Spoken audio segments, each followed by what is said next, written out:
In this video, we will take what we know about similar figures and apply it to real-world situations.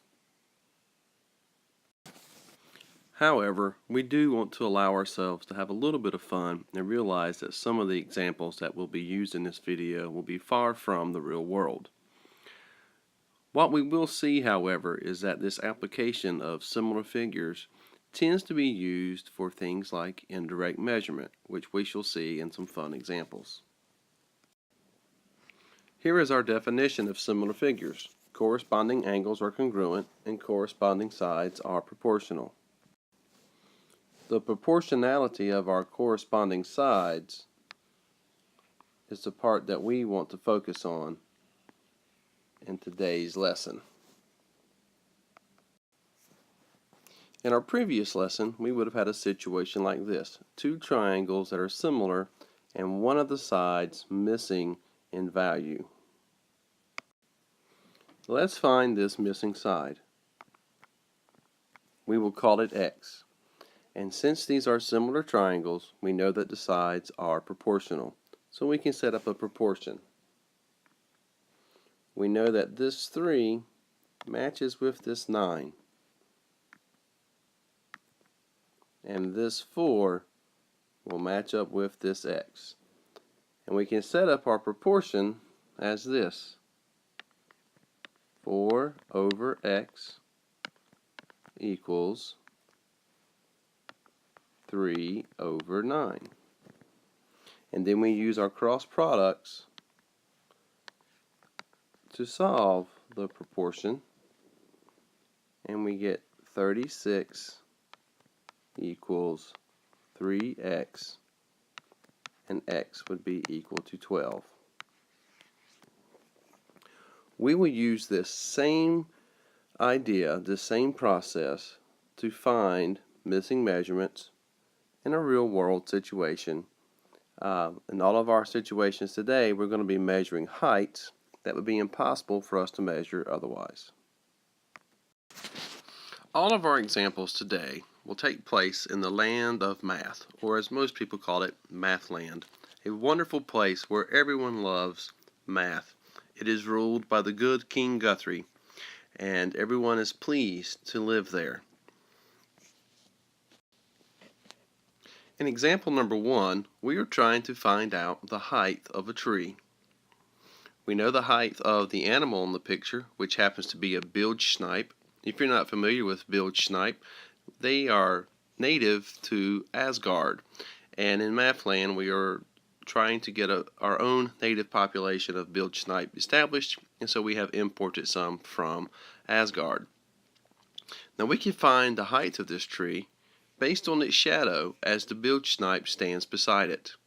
Let me first show you how this will work. To show you how this will work, I've drawn a triangle in our picture here. The first part of our triangle is the height of the bilge snipe. The bottom leg of the triangle is the length of his shadow. And you can see we can just connect those two lines and they create a nice little triangle. We can draw the same triangle with our tree. The height of the triangle is that red line.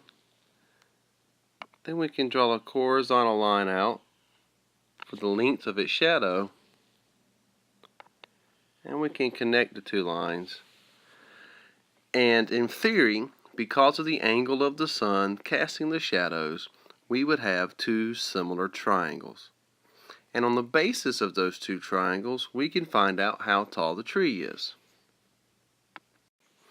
Because we have carefully tagged and tracked the growth of all of our bilge snipe, we know that this particular male is 3.5 meters tall.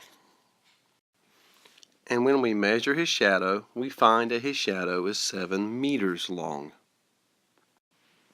When we measure the shadow of the tree, we learn that it is 18 meters long.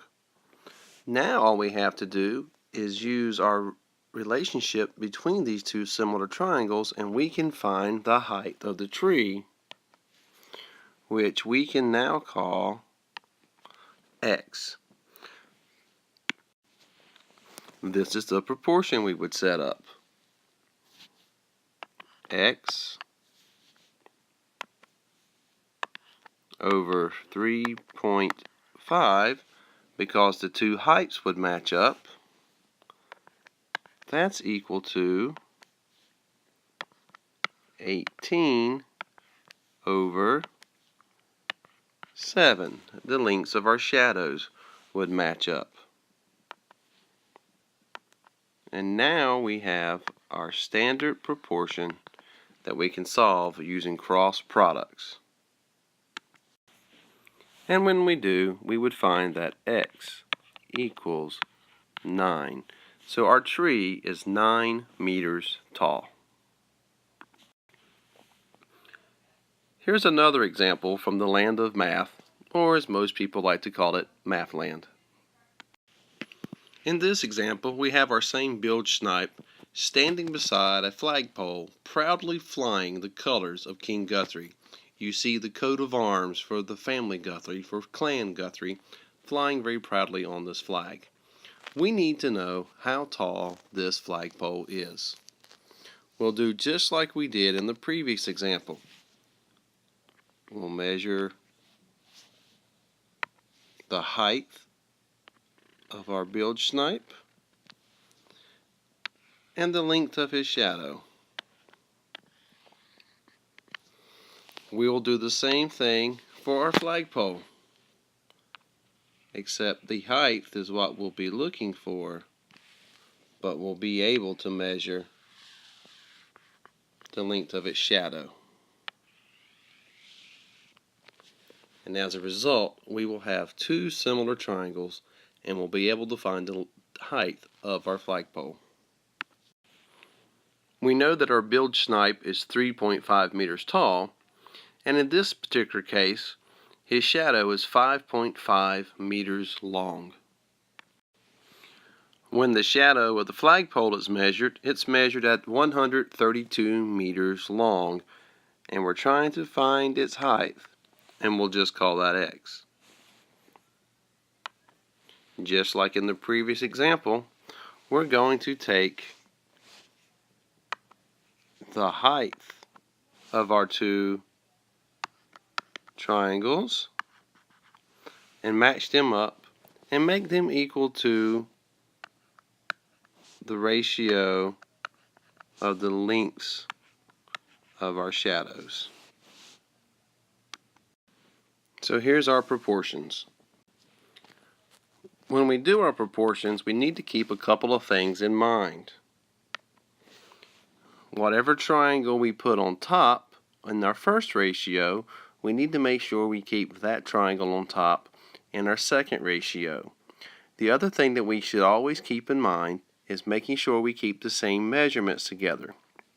Now in this example,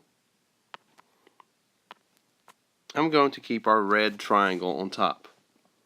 I'm going to start with the x, and it just happens to be the height of my red triangle. So when I make my ratio, I'm going to use the height of my blue triangle. So I have x over 3.5. Now, my red triangle is on top on the first ratio, so I'm going to keep my red triangle on top on the second ratio. The other measurement that I have is the length of the shadow. So 132 will go on top. And I have to find the length of the shadow for my blue triangle, 5.5.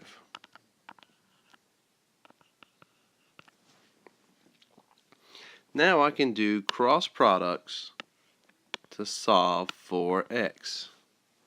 And when I do, I will find that x equals 84. So our flagpole is 84 meters tall. Okay, here's our final example. What we have here is a picture of two very famous monuments in Mathland left over from a very ancient civilization. One is called the Swiss Cheese Pyramid, which is in the background, and in the foreground we have the Milk Cap Henge, very similar to Stonehenge in our own world. I will draw the triangles for you and fill in the measurements. Your job will be to find the height of Milk Cap Henge. We know that the Swiss Cheese Pyramid is 70 meters tall, and at this time of day it casts a shadow 100 meters long.